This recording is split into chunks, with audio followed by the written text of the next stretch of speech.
Space has an abundance of metals and basic materials, riches beyond the imagination of the most rapacious mind. Fast fleets could be built, energy could be harvested freely from stars and fusion fuel. The limiting factors for empires tended to be the essentials for life. Water was abundant, but usually needed processing and purifying. Other rarer materials could fetch absolute fortunes for modest amounts. Kevin Folder had been running his transport crew for close to 25 years. His ship, Zephyr, was an expanded water hauler, large enough to live on, though not particularly comfortable as it aged. His crew was a doctor, Clara, a navigator, Sam, a mechanic, Sally. 4 people wandering the galaxy, making enough credits to pay for a rejuvenation or rebody at their 50th birthdays. Most of the time was spent in ice fields or on frozen hellholes, crushing ice into the massive tanks to be shipped to a processing yard. The Zephyr could hold almost 30 cubic miles of water in massive detachable tanks, and would usually only fill them with the crushed and compressed material. If they were incredibly lucky, the impurities would be worth salvaging. The occasional carbonaceous asteroid had wiped a dose of trace elements or similar onto the ice, and this could add a small bonus to the haul. Kevin had been scanning the local ice field, sitting back with his feet on the console. Country music played on the bridge as he sipped his coffee and skimmed the news in his datapad. Sam piped up from the other console. "Got a blip there, Cap," Sam said. He nodded at the screen when Kevin looked over at him. "Has a metallic signature too. Could be a big hunk of gold or a platinum meteor." Sam looked at the zoomed-in feed. "Or a life pod. Cap, that's a life pod." Kevin swung his feet down and looked at the camera feed. It was a single life pod, partially encased in ice crystals. "Send out a maintenance pod to bring it into the containment bay," Kevin said, as he stood up and stretched. He pressed the comms button.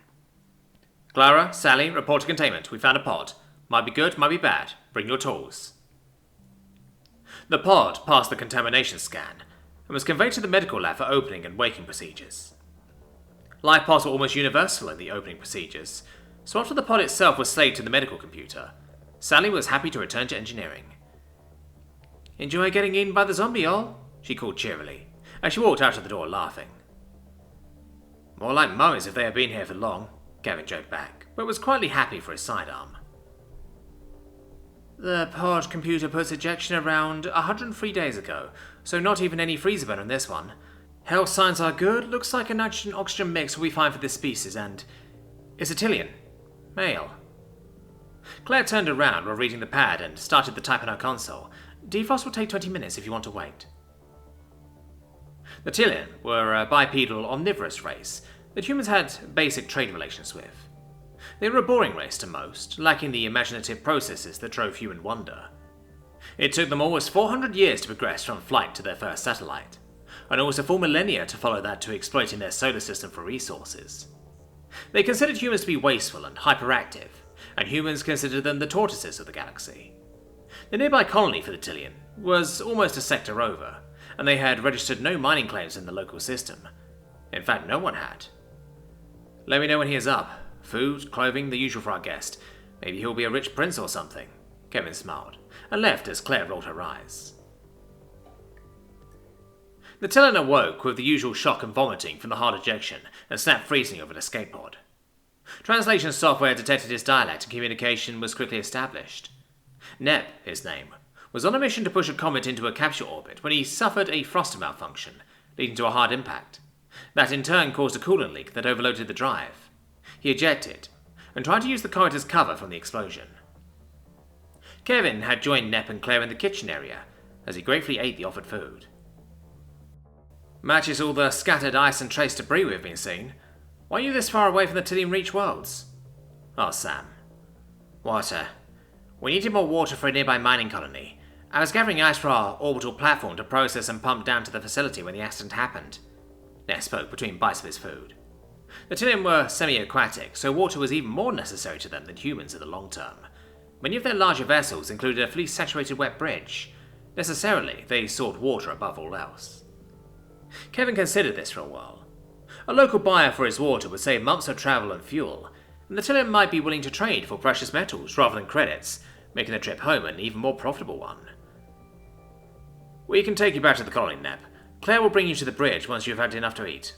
Kevin smiled, and left the hungry alien eating the raw cucumbers. Nep called the Tillen base and spoke at length with the superintendent. The colony was dangerously low on water, and would happily exchange goods for the water carried. Unfortunately, the colony was not attached to the Galactic Central Bank, so any payment would have to be in goods. What exactly are you mining down there? Can we trade water for a mineral, perhaps? Kevin's smile was false. He was tired of talking in circles with this bureaucrat. We are extracting mostly calcium carbonate deposits as we search for subsea aquifers. Other than our waste products, there isn't much to offer you in return, responded the superintendent. A list of the colony's dumped waste displayed on the screen, and Kevin closed his eyes, bracing himself to see the potential list of tradable waste, when Sam gasped. How much of that do you have? Asked Sam. Kevin opened his eyes and focused on where Sam was pointing. Kevin's eyes bolted open, as if he had been shocked. As much as you want, it's just waste from our purification plant, responded the superintendent. Will you trade your water for it? Yes, that will do nicely, Kevin said, smiling broadly. The offloading and reloading occur simultaneously in orbit above the mining colony, with the use of a space elevator. Zephyr deployed a total of 22 cubic miles of fresh water, pumped immediately into the processing system for the Tillen to use, and in return a full 30 cubic miles of fine white powder was lifted to pay for it all. The crew were granted 2 days shore leave in possibly the most grateful and most boring colony in the entire galaxy. Tillen entertainment was limited to watching predictable and repetitive skit shows, or so repetitive musical tones that could repeat for hours at a time. Alcohol was consumed, but in an unflavoured state. The stay was educational at best, and with many thanks, and a promise to return with more water, the Zephyr departed. 1 week of hyperspace travel later, and Kevin hailed the human trade dock, Marco Polo, for a price on trace minerals and a transfer dock. With the almost 60,000 human space stations, mining colonies, gas colonies, and countless fleets, trace minerals were worth orders of magnitude more than gold or platinum. The dockmaster answered the call personally. Mr. Falder, your usual low-quality water berth, I assume? Blue 412 is open for you. Watch the magnetic clamps. They're a bit tricky for a vessel like yours. The dockmaster was smirking, knowing the usual low return on such a common commodity. Not today, Gregory, beamed Kevin, ecstatic at the distasteful look on the dockmaster's face at being addressed by his first name.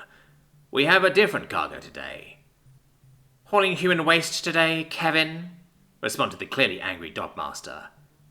Purified salt, Kevin smiled, knowing he had played the first of his trump cards. How many kilos do you have? Gregory had dropped his annoyance and rigid professionalism replaced it. Kevin took his time, knowing the bombshell he was about to drop.